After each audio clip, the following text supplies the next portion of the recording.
আজ সোমবার। আজ একটু তাড়াতাড়ি উঠলাম। এমনিতে আমার উঠতে 8টা বেজে যায়। আজকে 7টায় উঠে পড়েছি।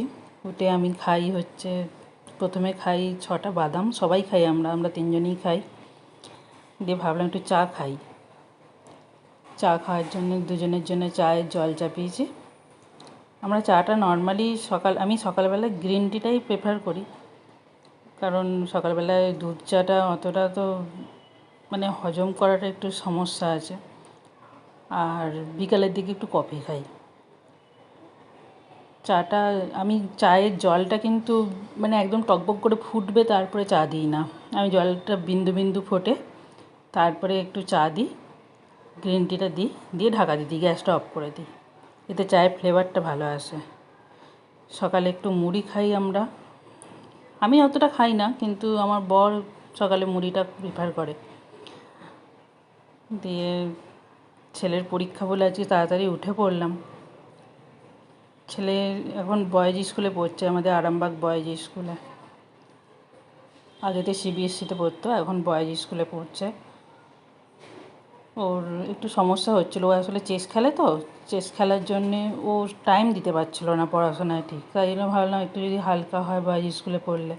সেজন্য বয়েজ স্কুলে ইংলিশ মিডিয়ামে আমি ভর্তি করেছি ওকে। আজ সেই স্কুলেরই পরীক্ষা শুরু হচ্ছে, সেকেন্ড পরীক্ষা, ওই হাফ ইয়ারলি পরীক্ষা যাকে বলে, সেকেন্ড টার্ম পরীক্ষা শুরু হচ্ছে। আর ও এখনও ঘুমাচ্ছে, যদিও ওঠেনি। ওর উঠতে সেই 9টা বেজে যায়।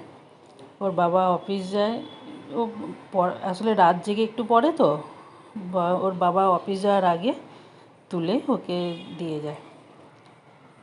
এই যে চা হয়ে গেছে আমাদের দুজনের। চায়ের ওপর আবার এই ফেনা টাইপটা, ওইটা আবার আমার বর পছন্দ করে না। ওর বলে যে ফেনাটা ভালো লাগে না। আমি ওই জন্য ওর চাটা একটু ছাঁকনি দিয়ে একটু ডুবিয়ে দিলে ওটা চায়ের ফেনাটা চলে যায়। এই যে বরের খাবার সকালের মুড়ি, 2টো বিস্কুট দিয়ে চা। আর আমার এই যে 2টো বিস্কুট দিয়ে চা। আমি সকালে ওই বাদাম খাই, খেয়ে এই চাটা খাই। কোনো দিন চা খাই না, সময় পাই না আমার উঠতে দেরি হয়। তাই জন্য আমি তখন খাবার সময় পাই না, রান্নাঘরে ঢুকে যাই রান্না করতে। এই হচ্ছে আমার সকালটা কাটে এইভাবে।